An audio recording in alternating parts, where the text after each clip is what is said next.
My guest today is Mark Pattison, former NFL wide receiver, the first NFL player to complete all 7 summits.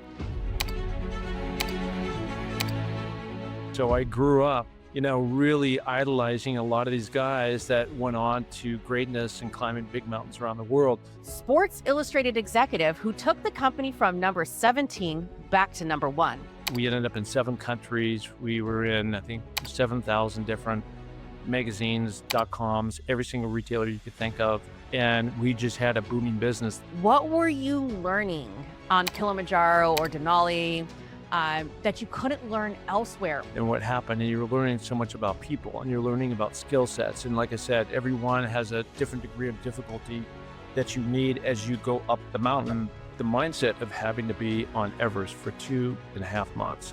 You're sleeping on ice, you're sleeping on rocks, you're eating bad food, you're going up and you're going down, you're living at 17,500 feet. It's hard. Hardly any communication with anybody, your loved ones back at home. Tell me the truth about what it takes to rebuild yourself when everything collapses. Not the pretty version of it, but something that can inspire them to go ahead and take that one more step till tomorrow. Success leaves clues. And when I talk about success, going back to when I was playing football, I was looking at the guys that were older than me, what they're doing, the guys that were going on to the NFL, how do they build their body? What can I do? Using that pyramid to get bigger, faster, stronger, smarter. And then when I got in the business world and started with these venture guys, I had an advisory board. So I could go to these different business guys and what do you think about this and that? And let their experience kind of help guide me on how to climb out of this. But being isolated and solo and not taking action will never get you anywhere. Mark's story isn't about collecting trophies. It's about what happens when you have everything and you've built your identity on and it collapses.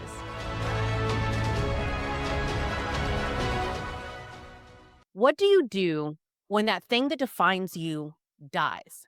Your career ends, your business fails, the identity that you have just built stops working. Most people never recover. My guest today did.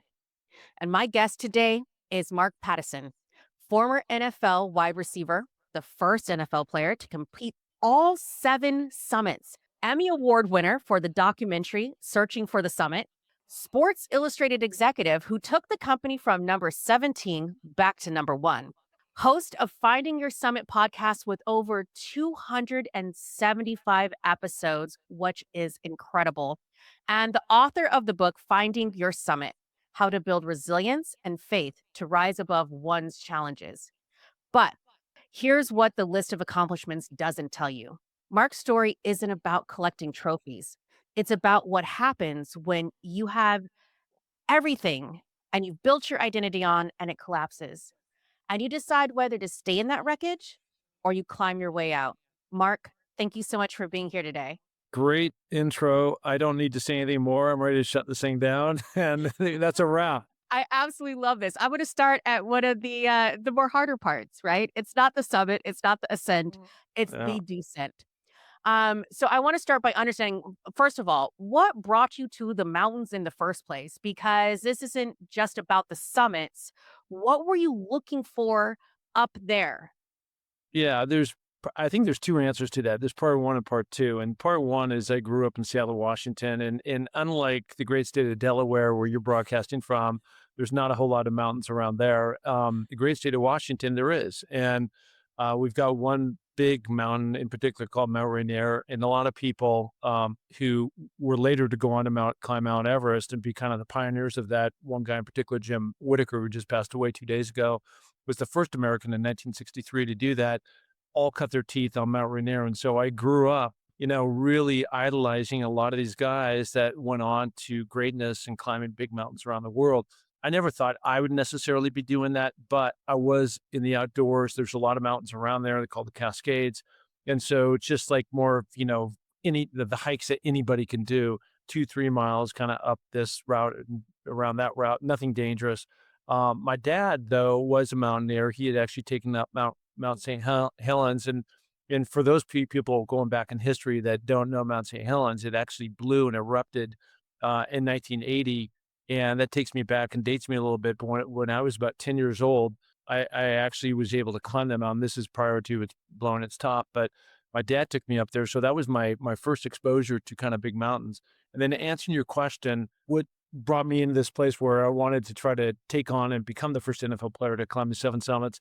And that was about 10 years ago. I was going through a rough patch. And, look, we all go through rough patches and it's how we climb out and it's how we deal with it. And this wasn't like something immediately that I was going through a rough time. And the next day I like turned the page and said, okay, let's go climb these crazy mountains. It was more just like probably 2 years of sitting in quicksand and just sinking and not taking the kind of action to go forward and doing the positive things that I needed to do to elevate myself and really transform what I was gonna be. And one day I was walking around the block and all of a sudden it just came to me like, it's like a voice came down. It was at night, I was walking my chocolate lab and it's like this voice came down from the heavens. And it was like, you need to go do something athletically great. And that had been my past playing in the NFL and college football. And so obviously I couldn't go back and do that. But going back to when I was a kid and climbing these different mountains and Mount Rainier and Mount St. Helens and all the small trails around Washington, I said, I'm going to go back and research and see if any NFL players ever climbed the seven summits. And the answer was no. And so I just said, I'm going to be that guy. And so that's one thing to come up. And this is like anything you do in life. Make a plan or plan to fail. So you need a map. And so I was in Washington, D.C. with my crew and this is my family and my kids. And I made a call to a mountaineer who runs his guide service out of Mount Rainier. And I just said, like, how do you do this? And so he gave me kind of the plan. Like, if you're gonna go attack this thing, you should do it in this sequence. And I wouldn't say it's necessarily from easy to hard, hard being the hardest one is Mount Everest, but starting off Kilimanjaro because it's relatively there's no technical skills that are really needed for that mountain. It's the highest mountain in the world from floor, which you start in the jungle with monkeys jumping all over and Yeah. giraffes and all that stuff. Really cool. From floor to ceiling, 19,333 feet. And really the question is, can I handle, because not everybody can do this, can I handle the altitude? And it Yep. was a life lesson on just, equipment and hydrating and eating the right type of things. And so I'm kind of answering your short question into a long answer, but it's just like there's part one, there was part two, and this is how I entered into this. Like, let's go do this thing. That's amazing. Yeah, on my bucket list is to climb Kilimanjaro, actually. Yeah, So I'm looking forward to that one day. I will yeah, definitely have to be in better shape than I am today. But let's go back in time. So the life of a professional athlete. I know that it seems glorific. It seems amazing, but there's like highs and lows to it. You were seventh round pick, right? So you had the Raiders, the Rams, the Saints, the Seahawks, five leagues in just about as many years, yeah. 12 receptions, right? What did you think your career was going to be at that moment? And did you think it would last that long or shorter? Well, it's a great question, and the one thing that's really difficult, what a lot of people don't think about, is it's so incredibly hard to make an NFL team, and that's why only 1% of the mass that start off, back in Little League, make it to that level. And even with all the draft, which is coming up here, the NFL draft that's coming up here, and people make a big deal, like there's 336 guys that generally speaking, well, not probably 150 guys will be drafted, then there's another 150 that will be free agents. And most of those guys are going to get cut, right? Just because you're a star in college does not ensure any kind of success. Yep. And so the first thing, and it's so difficult, is just to try to make it. So my goal was just, I don't know what's going to take. I wasn't thinking 10 years out, 5 years out, 2 years out, how many receptions. I was just like, some way or another, I'm going to make this team, right? And Yep. and so the second part of that is as hard as it is to make a team in the NFL with all these elite players, there's only 52 spots. It's Yep. even harder to stay there, Mhm. right? So that's the hard thing because every year you have this fresh crop of guys coming in and people being traded, and it's just insane. And so there's no job security. Yeah.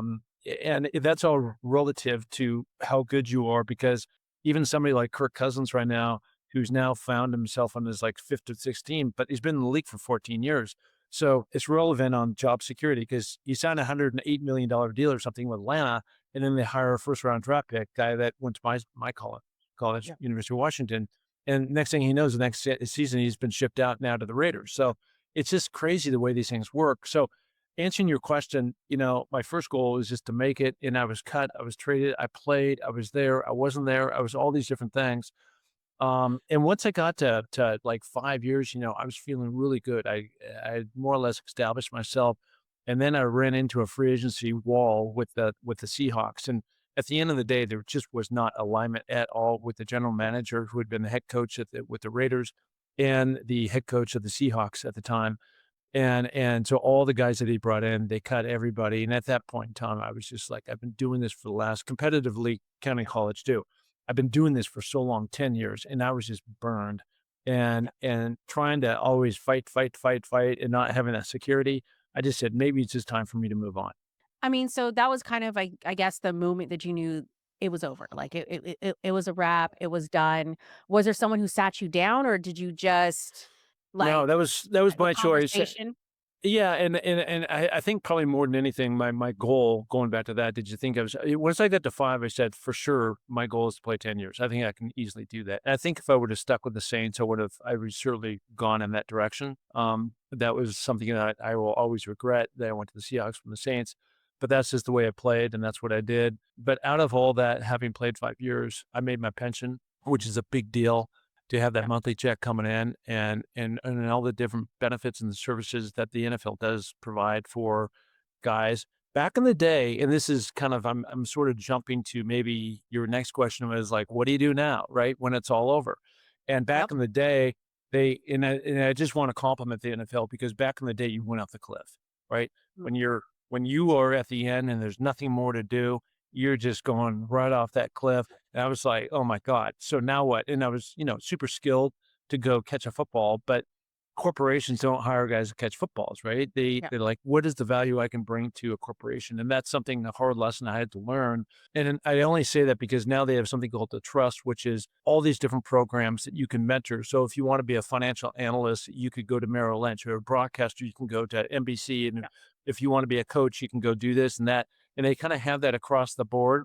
And that there's so many more resources, even as much as mental health, like transition from the game. And I'm not alone in this. Like all these guys, it doesn't matter how great a player you were, when you've been doing that one thing in a very structured, there's a lot of similarity too with military people, That's what I was where gonna they say. The military, military, absolutely the same same deal. thing. Yeah. Yeah, I'm buddies with some SEALs, and same deal. When you get out, it's a hard transition. Like, now what? Well, now how do I, like, I'm good at hunting people down, but Right.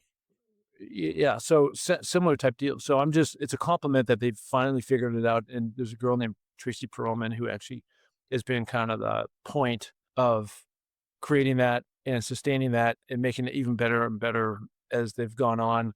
I just wish I would have had that back in my day. And that was just being, it was before that was, Yeah. that the crisis with all these players, and there was suicide and all kinds of bad things that were going on. Absolutely. I mean, we don't know what we don't know, but hopefully the concept is that we continue to get better and we keep improving. So football ends, right? And you're like, and then what? Because also ultimately every single bit of your energy is going into, like you said, being picked, being in that cohort, and then Yeah. staying for the 5 years.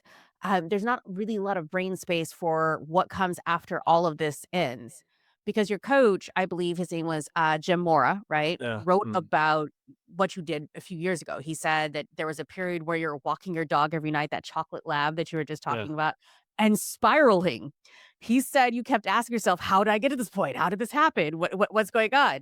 Tell me a little bit about this period and what actually happened. Yeah, I mean, that's it. When you've been I mean, I think that the thing that I can only talk about my experiences and not somebody else's, but when you've been doing something like that, and when you're in college, and we were really good, and I was really good coming out of high school, but then reality hit, and I really had to work on my body, in order to beef up and get stronger and faster, and know the Yep. plays. And it took me 3 years, and there's dark times there too. Like, I didn't know if this was ever gonna happen, but I had a system, and I followed the system. And Mm, then once it happened, then I got on the big stage, and then I was yep. part of something amazing, which now has put me in the Husky Hall of Fame. And so when you're at that level, and then you go to the combines, I'm there with Jerry Rice and all these other, stars, and you get picked, and now you go from hardly making anything. Back in those days, I mean, it's Yeah. embarrassing what we're making, and that's why there's NIL. I was making $372.16 a month for room and board, if you can imagine that. Right? Like you can't even live. So that's why the schools were cheating and slipping money on the table. Like guys just couldn't survive in that. And so No, absolutely right. not. So now you go from that to making six figures, right? And you're like, whoa. And so everything's going great. And now you're at the top of the food chain of in terms of all my friends. And Yep. that goes on till I was 29, 30 years old. And then all of a sudden you come flying off the cliff. And so like how do you and so what I'm trying to say is that the adulation that you get from being an NFL player, the endorsements, whenever I went out to dinner, rarely did I pay for a meal, drinks and everybody's your best friend and all that kind of stuff. And then when you're not there, you're not relevant, Yeah. you're irrelevant. And so now it's just like it's not just like what am I going to do, but it's also this whole notion around you've been used to getting all this attention and now that's gone. So and Who am so I? yeah, who am I? That's exactly it. And so I wanna say something to the listeners because considering, I have no problem sharing this, but I was really stuck for a long time, and finally I was living in California. I'd gotten married at the time, and now I'm like, how am I gonna figure this out? And one day after rejection and nobody calling and just feeling super alone, I just said, I'm just going to go take this action, which is I'm going to go work in a chart house, which is a kind of a classy restaurant, be a waiter and see where that goes. And of course I hated it. And I was there 6 months and I finally fought my way out of it. But what it did, and this is the whole point, is that action creates reaction. And that action created like, I hate it. I don't want to be in the restaurant business. I don't want to be a waiter. This is not what I was destined to do. I'm destined to do something Yeah. amazing. And this is not it. So it just at least got me out of being stuck. And that's the point. Because I did something which then gave me like, I don't want to do this, but what else can I do? And then the creative juices like accelerated on what that was going to be, which ultimately led into me starting a marketing firm up in Seattle, Washington, which did really well. Our big account was Starbucks, we had Microsoft, Amazon, all those companies were Seattle based, and I had the Starbucks.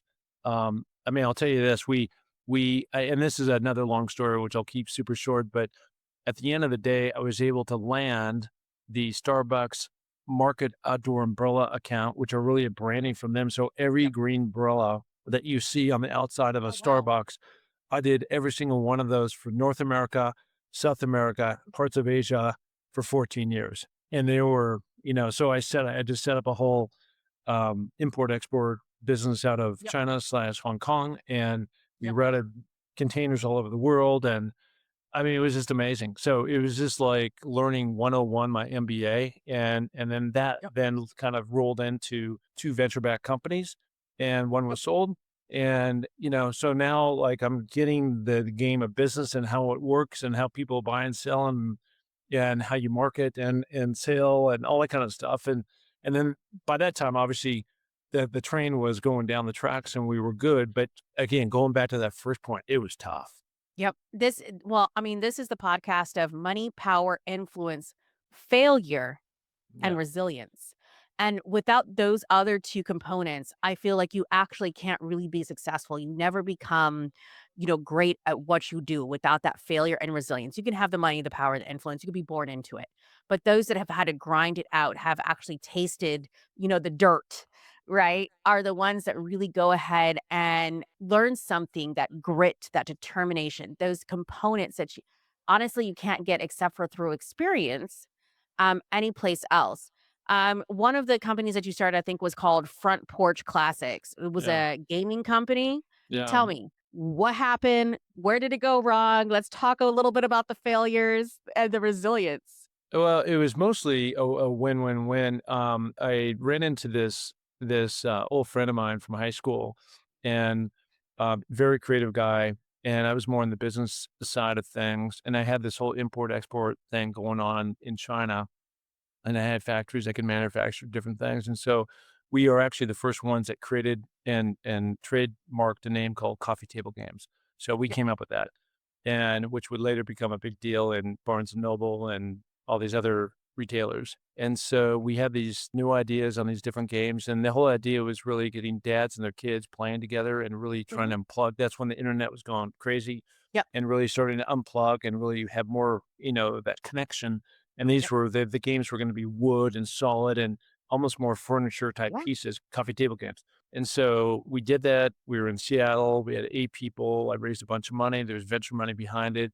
And we ended up winning Toy of the Year in 2001 and 2002. Oh, It was, yeah, it was amazing. And then at the end of the day and kind of end of the trail, the company's still going on today, but at the end of it, we ended up in 7 countries. We were in, I think, I don't know, 7,000 different magazines, .coms, every single retailer you could think of. And we just had a booming business. The thing that was always a challenge and always will be a challenge for that type of business is the inventory. And so when yeah. you're talking about, selling to retailers on Nordstrom's and Macy's and places like that, and we had big accounts on all of these, was that you're selling to them 8 months before and projecting out what that's gonna be. So you're having to upfront a bunch of money to have things ready to ship by Christmas time, which is November, right? The day after Thanksgiving. It's 8 months before, it's 6 months before, and there's a lot of money that you gotta put out to front to pay the factories, to Yes. ship them out, to get them in, and then you're hoping that they all sell through. So it's just a tricky business, on how that all goes. But Yep. the company was ultimately sold to University Games, and it was just a great lesson on dealing with venture capitalists and the amount of shares that you give up, and having common shares versus preferred, and all those things. Yep. Safes, everything else that goes to it, equity for cash. Yeah, Going on to something a little bit personal, I know that yeah, in several of your stories, you mentioned, your daughter had epilepsy, right? yeah, And honestly, I can't imagine watching a child struggle with something that you cannot, as a parent, fix, especially someone who's a former athlete. Like there's a plan, there's a goal, there's a thing that you do. So for someone who's really wired into believing that effort solves problem, how did this intersect with your own identity? And how did not being able to fix it yourself fix something else within you? yeah. So from the story is just we were just talking about with the gaming. Let's fast forward down, going to these mountains. I was going through a patch, and now I'm going to Mhm, do these mountains. So now off I go. So I go. I did about four. So I'm 4 years into this, 4 or 5 years into this, and I'm like through 4 or 5 of these, and now the NFL came, and I was starting to get quite a bit of attention again, like I did back in the day when I was playing football. And there's a lot of articles that were coming out, and it would have just and meanwhile, my daughter Amelia had been, dealing with this for it would equal ultimately like 20 years, but mhm, for a long time since she was 6 years old. And it just occurred to me, and now she's in college. And so it just occurred to me like what a amazing opportunity to redirect the spotlight that's coming on to me onto trying to help her in a way that we can start a nonprofit that would benefit a charity of which we were benefiting the Epilepsy Foundation based out of Houston, and then shifted to a place here in Sun Valley called Higher Ground. And so the whole idea was to start this campaign called Amelia's Everest. And with that, I had a number of different sold out events here in Sun Valley. And then once my film, you'd mentioned at the very beginning, once my film came out that the NFL produced in 2022, and I won a Best Picture Emmy for that, we were showing that around the country, and we'd sell out every venue that we were doing this, and 100% of all the ticket sales would also go towards this charity. But part of that was Milia at some of these events would get up, and well, the only way that what came to me was like almost like if you have a drinking problem and you're standing up and you're going, "My name is so and so, and I am a alcoholic." And for her, she got up in front of a church a couple times and said, "My name is Amelia, and I have epilepsy." And that was hard to hear, and that was hard for her to deliver. But the mhm, way that the empowerment that she had by being on stage and then everybody really like wrapping their arms around her, mhm. and, we were passing around a backpack when filled it. The goal was to fill up enough money for the height of Everest, and so there was 29,000. So we had like $30,000 stuff in the backpack, and $1 bills and tens and hundreds, and it was amazing.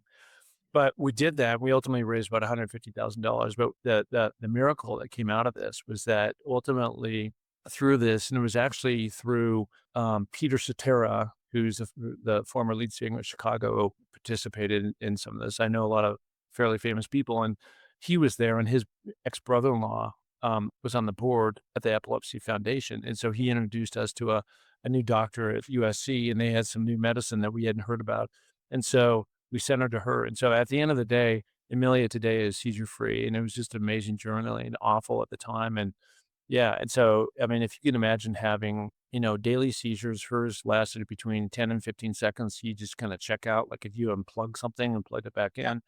in, and so, for her to and if she had 10 to 15 of these things a day, that was a win. So now, with medication, she's 100% under control, and, it's just miraculous, and I'm so grateful that what I thought would be healing me originally from my journey getting in the mountains, going through a rough time, actually ended up helping her, and she was the beneficiary for all this, which I'm so grateful for. I can't agree more, and that is such an inspirational story. I think that most people need to hear, right? Because most of us hide Yeah. it, right? In our families, in our closets, with our doctors, with friends, and sometimes, I believe in the concept that a single drop is a thing that jumped out of a leap of faith to go ahead and start a waterfall, and everybody else followed behind it, and that's how we get waterfalls. But, thinking about this, so you started in 2013 with Kilimanjaro, Everest Mhm. was 2021, that's 8 years, okay? Buddy, that's not a sprint. That's a decade-long commitment to becoming someone else. Yeah. What were you learning on Kilimanjaro or Denali, that you couldn't learn elsewhere? Or even with your wife, who's probably saying, like, "Again? This year? Again? Are we doing this?" Yeah. Well, the reason why I got into this because I was getting divorced, right? And that's what the big kind of event was, and so she really had no say in that as I was going through this journey, and I was committed to this to the end. And, you're right, it took almost 10 years to complete 7 mountains, and since then, I'm really proud because right after that, I went down to Ecuador to go to Pattison, and I was in Europe, I've done Matterhorn, the Eiger, and Grand Teton, and Dolomites, and all sorts of mountains, so, it hasn't stopped beyond that, but every mountain kinda had its own little you're in different parts of the world, right? You're Antarctica, obviously, you're dealing with penguins, and that's so much different than what happened, and you're learning so much about people, and you're learning about skill sets, and like I said, everyone has a different degree of difficulty that you need as you go up the Yep, mountain, yep. where the kind of the culmination of this and Denali's like this too. Denali is like a mini Everest, but by the time you get to Mount Everest, you find out a lot about people and mindset and what you can do. One thing about Everest that a lot of people don't know, all these other ones, Kilimanjaro, it's really like a 7 to 8 day climb. You can be down there a couple weeks because you want to Yep. go out and see all the animals and the safari and do Yes. that, which is really cool.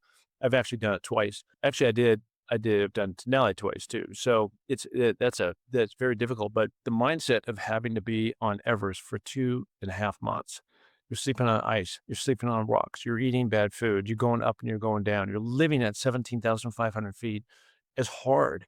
Hardly any communication with anybody, your loved ones back at home. Yep. Like all this Iran war and craziness that's going on right now, you would have really no clue what's going on because you just don't have the connectivity.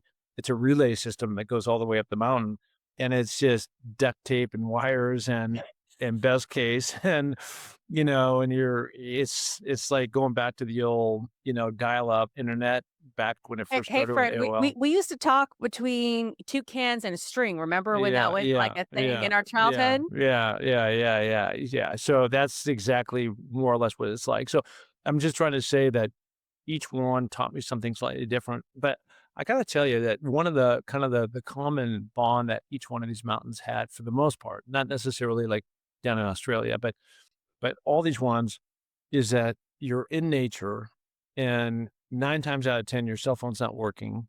So you have no electronics that are blasting, cell phone, text, all that kind of Yep. stuff. And typically, especially when you're and you're climbing alpine style, you're tethered, I don't know, 50 feet between each person. So you might be on a 4-man rope. That's, the person in the front, 50 feet, another 50 feet, person in the very back. Yep. And you're not really talking to people. And so there's all this time to think. And as your head and problem solving, come up with new creativity. That's an interesting idea. And a lot of that journey is where I wrote a couple books, but this last one I just came out with Finding Your Summit. You mentioned my podcast, same name. You know, I just came out with this, debuted number one on Amazon in mountaineering, which is cool. And you know, it's just not about the peaks and these cool things I've done, but like you said in the opening, a lot of the values and how you climb out of it and the strategies I had, you know, to really do that with resilience and grit and at the same time, you know, be a stand-up person and don't take shortcuts because they never get you to the top. Yeah. Yep. Things like that. Absolutely. I think that I remember reading somewhere or something that, you're on Everest, it's like, May something, and you're on the summit, and on the way down you run out of oxygen. Okay. The Yeah. thing that I think we can all agree all of us need to go ahead and live. You're Yeah. snow blind in one eye.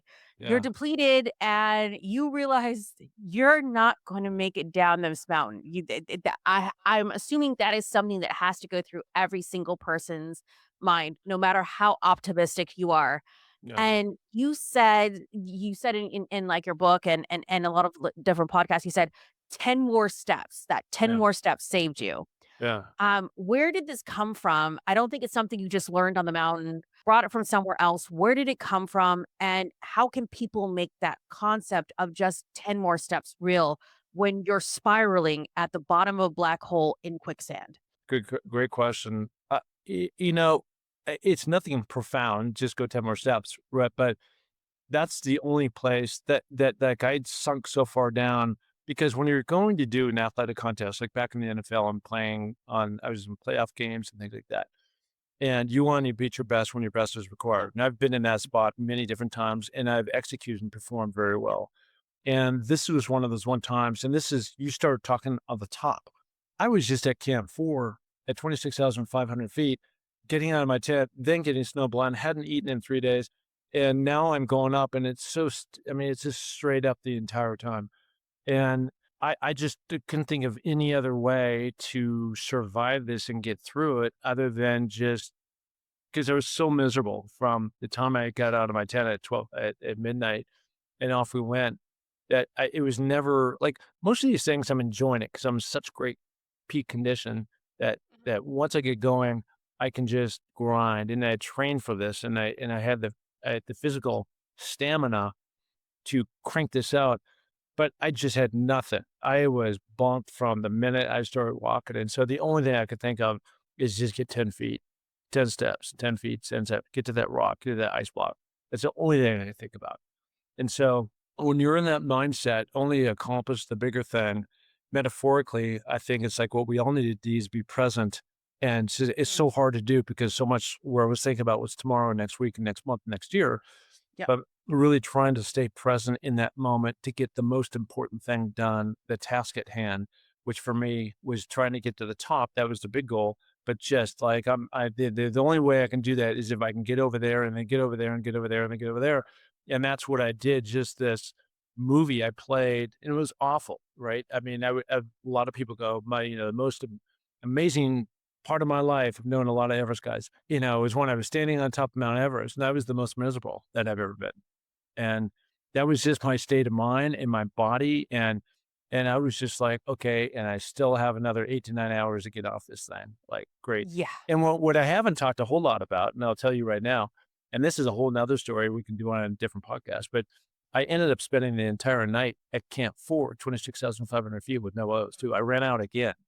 And most people die. There was a dead guy that was 6 feet from my tent Oh, yeah. that Yeah. he had died, right? And it's just the realities of a big mountain and Mother Nature and not caring, and Yep. it can all turn on you in a moment. Yep. And I think that the unfortunate bit is in today's society, in today's business world, in today's geopolitics, this is also the same, right? What is it? You could be great, you can be at the top of the mountain, and the weather can change on you without a heartbeat. And Yeah. how do you survive that? Because sometimes that person that you climbed up with isn't going to make it back down again, and it's going to be the guy 6 feet from you. Yeah. This is a reality that we now live in. And so I think those same skill sets really go ahead and translate into today's business and today's young people to try to give them something to understand and reflect upon how they need to go. You said 10 more steps. And for anybody, there's an old, I think, Chinese proverb that says the journey of 1,000 miles starts with the first step, right? Yeah. And so if you can just get one in, and then maybe two, and then maybe three, and then maybe four, how do you think that this applies in business, in a relationship, and in a career that's dying?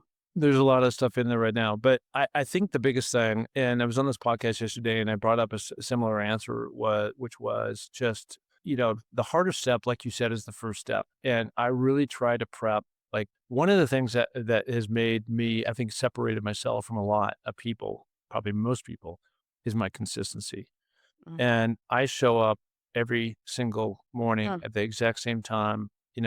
I'm up 5:30, I'm out the door with the headlamp on, and this is year round. I live at 6,000 feet, and these are snow blizzards, this is rain, this is hot weather. Obviously, we're coming into spring right now and summer, so the weather's gonna be more favorable, but I don't miss a day ever. I mean, I've worked out already this morning. We're shooting this thing relatively early in the morning. I already worked out hour and a half plus. And then I always have my Seven Summit smoothie, right? And so I've got nutrition going in my body and I feed that. And I do that mainly because the amount of success when I look up at the end of a month or a year and I measure everything and I see how far I've come and then the things that have come along with that, because how you do something is how you do everything. And I yep, really believe that. And so that then sets me up to do this podcast and show up. And I've got a number of different business things I've got going on today. yep, And when the relationships comes, rather than think about, a year or two down the road, I mean, sometimes you got to think, is this my life partner or not? But assuming you get beyond that, it's just really trying to show up and be the best version of yourself and not hold on to things or let small stuff doesn't matter, go, all that kind of stuff. But that's it. Consistency, and I think that's where I've been able to separate myself from many others, and it's just amazing, yeah, I've heard this, and I'm sure you've heard this, but, like, on the mountaineering thing, it took me 10 years to be an overnight success, right? And that's kind of the whole thing because I just chip, that's chip, chip, it. chip, chip, chip, chip, and that's what really transformed me to, greater heights. And I look back, and you look back in your career and like, wow, but it was all those, nobody's I don't have cameras following me up the mountain Yep, doing all those things. It's just me. I would say 99% of the time, it's just me. And yep, so the only person I'm accountable is me. And one of the way, by the way, this is really important. My win is not the morning that I get up. My yep, win is the night before. And so I've every single day, and I get up and in my bathroom, I've got my outfit, I've ready to go. I have my water bottle filled. So there's no room. So the first thing is my FOF, my feet mhm, on floor, which will get me to the bathroom to brush my teeth. That's the only thing I have to change out my PJs for my athletic stuff, and then out the door I go. And that's what happens. I don't decide that the morning of because there's yeah, too many variables. Oh my God, where are my socks? And the house is dark and all these other things. yep. So the win comes from the night before, and that helps the mindset to put you in place to go forward. I think what you said in the beginning is absolutely the truth, right? Either you plan for a goal or you plan to fail. Yeah. Either one, what is it? There was a plan in place, whether you did the action and the work that was that needed to go into it for success. And I think ultimately we're all just a compilation of choices, right? Every single choice is like a stone, right? In the pot, right? And those choices can be good, they can be bad, they can be, indifferent, Mhm. but all of those go ahead and lead us into being successful or a failure or who we are as people and who we want to be. So, taking it back, you make it down. You're the first NFL player, like you said, 10 years in the making, not easy for that 60-second clip to go ahead and say you are the first NFL player to go ahead and do all seven summits. They make this documentary, The Summit. You win an Emmy, Best Picture, fantastic. And then you go on to Sports Illustrated, right, as an executive. Mhm. And you take this company from 17 to number one, over a billion page views. Mhm. How did climbing a mountain make you better at running a media company? What's the translation? Well, let's go back. So, they overlapped. So I didn't do one and then did the other. They were actually happening all at the same Ah, time. okay. So I've been running Sports Illustrated for the last 12 years, right? I just recently left. And like I said, those mountains took me almost 10 years, not exactly that 9 years to accomplish because I had COVID came in the way Yeah. and minus 90-degree temperatures on Denali came in the way. I had to redo it the following year. And so that's just the reality of what happened. So it took me 9 years actually. So there was an overlap. And when I first came to Sports Illustrated, and I think this is really important for anybody to hear, Mm, that in business sometimes you gotta be the one, the bolder one to stand out, and when especially when things aren't working, or maybe there's a better way to move the widget in a certain way to think differently. And so often people are so scared of their jobs and their job security that they aren't willing to think differently. So I'll just and by the way, so examples out there of people who didn't pivot and didn't go in a different direction. You can yep. look at BlackBerry, the original cell phones, right? Yes. Texting. They had all the market share and they didn't pivot. Blockbuster, right? Circuit City. I mean, all these Yep. ones that had great opportunity, they had 100% all market share and they did not make a pivot. There's a long list of those companies. Yep. When I first got to Sports Illustrated, the P&L was completely upside down, Mm, and it had been upside down for a long time. The company had been bought and sold 3 times in 5 years, and so you gotta ask yourself, why is that? Why is this what part of journalism and so the way I thought differently was I said, number 1, we're gonna start a collection of team sites, which at the time Sports Illustrated, like many of the bigger media networks, they just talk about national news, Tiger rolling mm, his car over, things like that, but they're not covering the actual teams on a credentialed in-market reporter all the time for all the different sports. The second thing, and the most important thing, and we all have this, I'm showing you my phone, and we all have these things called notifications, right? yes. And so what happened over time, based on Sports Illustrated, just used to be the magazine that would come once a week to your front door, Mhm. and absolutely beautiful articles, long I form loved it. journalism. Loved it, and I got it. I was in it 5 times. It was great. And then the beauty about it was that you could read these things like the history of steroids or something, Yeah, yeah. some breaking news, and they had guys, investigative reporters. But what happened over time is that people were getting real news. And so magazines and newspapers at this time, 10 years ago, 10 plus years ago, were shutting down. So Yeah. I was like, well, can't have that happen. So we took the magazine and clipped it from 4 times a month to once, Yep. really focused on just on bigger subjects, which more or less they'd always been doing. And then we were going to lean into team site coverage, but rather than have these long form journalism, beautiful pieces, award winning, that would be out there, what I decided to do, and in working with Google, is if what everybody is consuming is short, consumable bite-sized pieces, Yeah. then let's write in that way and show videos with every article and have multiple articles coming out per day. And so we just turned into a content machine. And out of that, that's how we got to number one past ESPN. I mean, it's as simple as that, but it was amazing. Every year we double, double, double, double, double. Right. And there's very few businesses in this day and age that can actually do that. I think it's really amazing. So thinking about that and how you did that, you also built something called the summits model, what Yeah. right, which is a Yeah. framework for resilience. Wow. Can you walk me a little bit through what that model looks like? Yeah. So first of all, if anybody wants to find that, I give it away for free on my website, www.markpattisonnfl.com, and there'll be a little box that will pop up. Throw your email and I'll send it to you immediately. It's called What's Your Everest.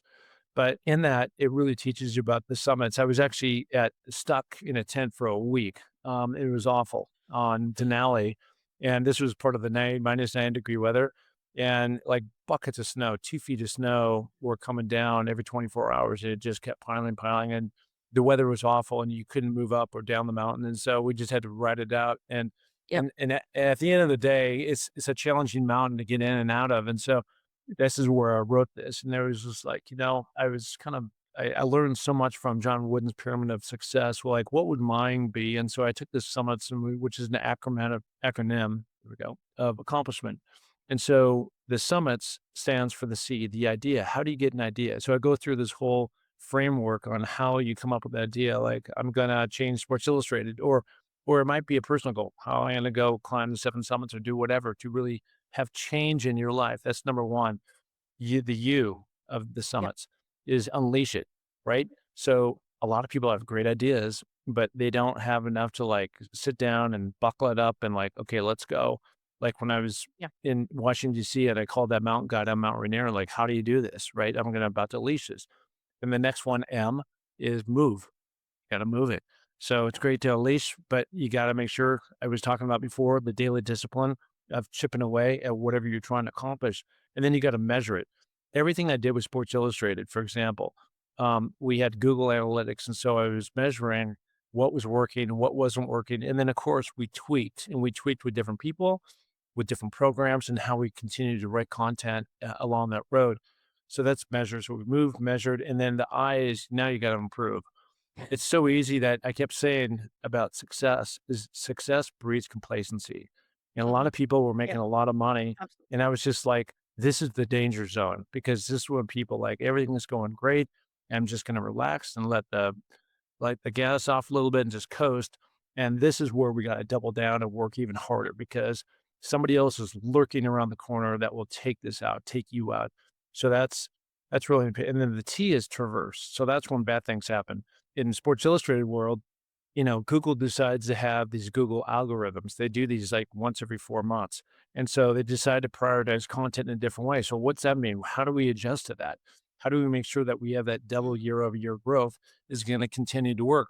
Or in my mountaineering, the traverse is like I'm on Denali and in 2017 in this blizzard, it was awful. And how am I going to weather this out? Oh, you just got to stick there. When I'm on Mount Everest, I got up to Camp 3 at 23,500 feet and we were in a cyclone that hit us. For you couldn't move for 3 days, and we were on a tent on a 35-degree slope. It was awful, right?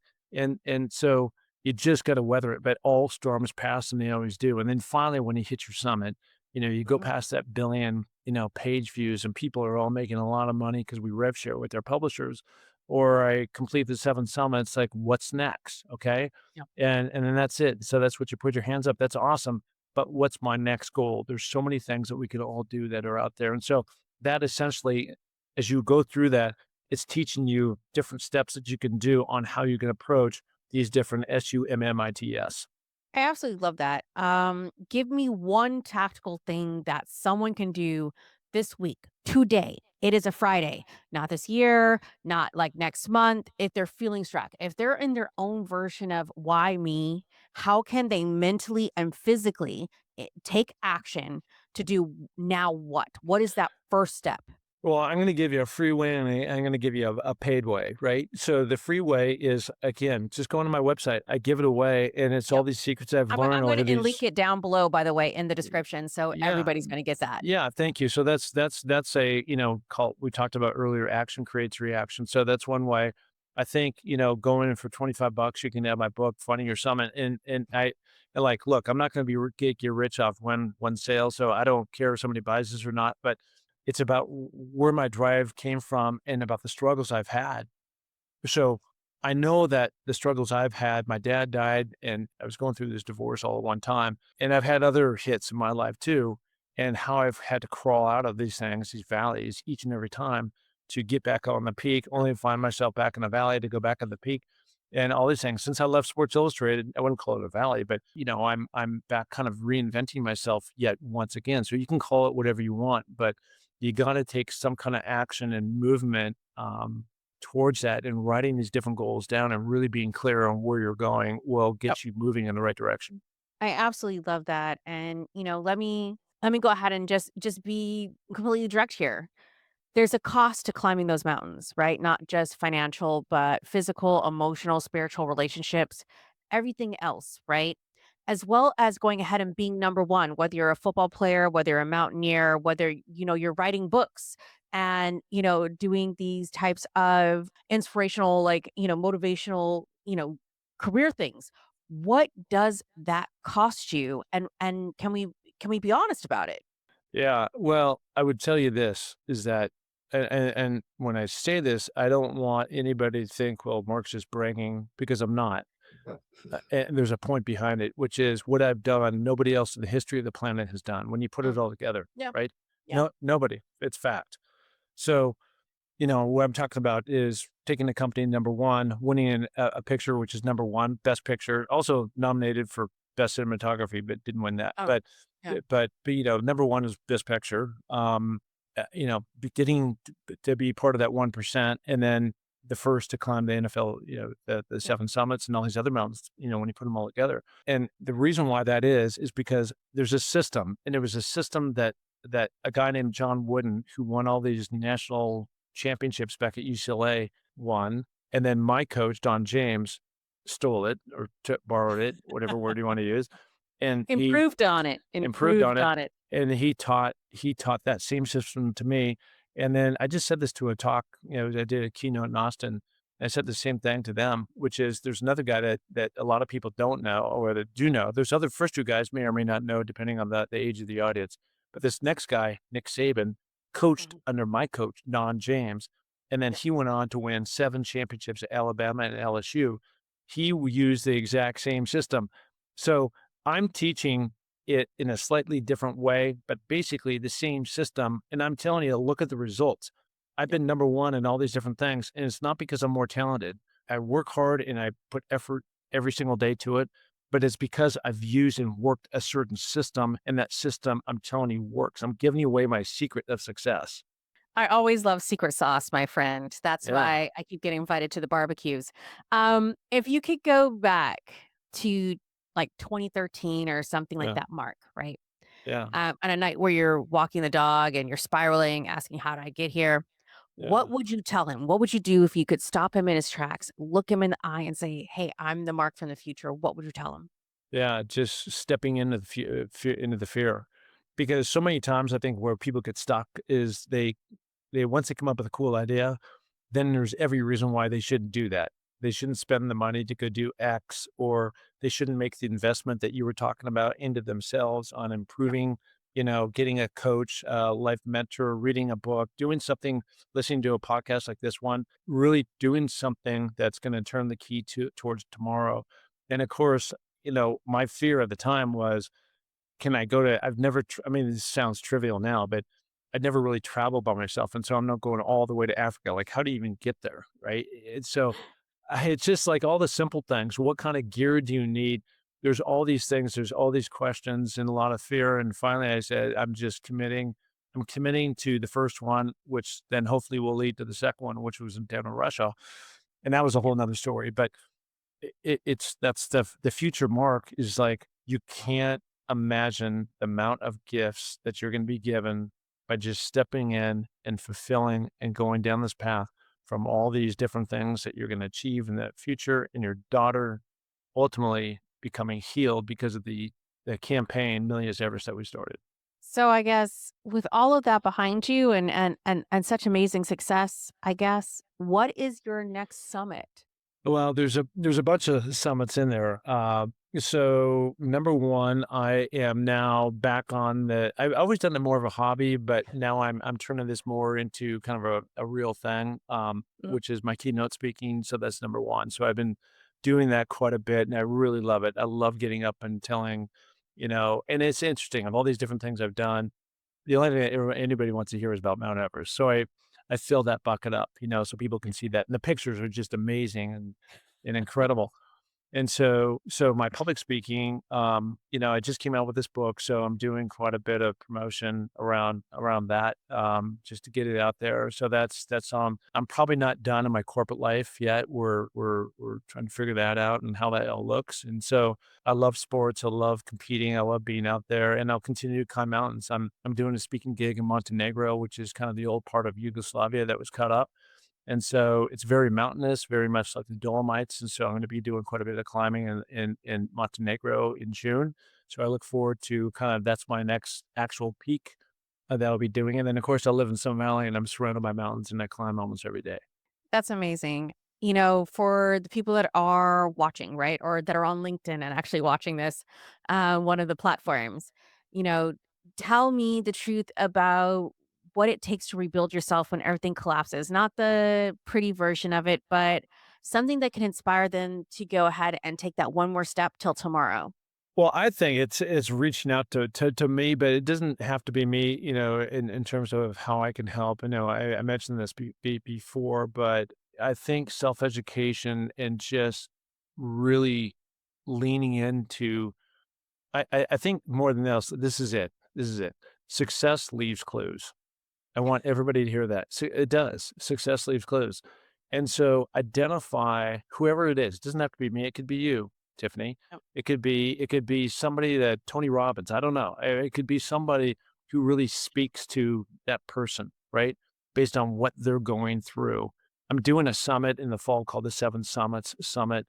And I've got some amazing speakers coming out. Mariel Hemingway is one of them, or her dad, or grandfather, probably one of the most famous writers in American history, Ernest Hemingway. But they've had 5 suicides in the family. I mean, it's insane. And so Mhm. the whole thing about mental health. So if somebody's struggling there, find somebody that knows a lot about the mental health game. And that's not necessarily me, but I think when I talk about success, going back to when I was playing football, I was looking at the guys that were older than me, what they're doing, the guys that were going on to the NFL, how do they build their body? What can I do? Using that pyramid to get bigger, faster, stronger, smarter, doing all the right things, doing well in the classroom, all those things that would eventually lead to because I was using them almost like as mentors. And then when I got in the business world and started with these venture guys, I had an advisory board. So I could go to these different business guys and what do you think about this and that? And let their experience kind of help guide me on how to climb out of this. But being isolated and solo and not taking action will never get you anywhere. Absolutely. Mark, I want to thank you for being here today. And more than that, really, I want to thank you for being able to share the parts of your life that most people leave out, right? The cost, the struggle, the fact that 10 more steps is sometimes all that you got in you, maybe Yeah. only one step. I know your book is called Finding Your Summit: How to Build Resilience, Faith to Rise Above Life's Challenges. I'm going to put a link below. And your podcast also is Finding Your Summit. I will also post where people can go ahead and tune in and listen and like, follow, and share. And if you want to follow more of Like's Worth, he's also on LinkedIn and Instagram. And I will also post that below. If this conversation kind of landed for you, when you were in your own very much dark period and you're trying to figure out what comes next, what things that you thought had defined you are no longer the thing. Go grab Mark's book, not because he's going to give you a magic formula. He's going to go ahead and be honest with you. He's going to be companion on that climb to where you need to be. I'm Tiffany Hart. This is Confluently: Money, Power, Influence, Failure, and Resilience. Thanks so much for listening. Like, subscribe, and that's a wrap.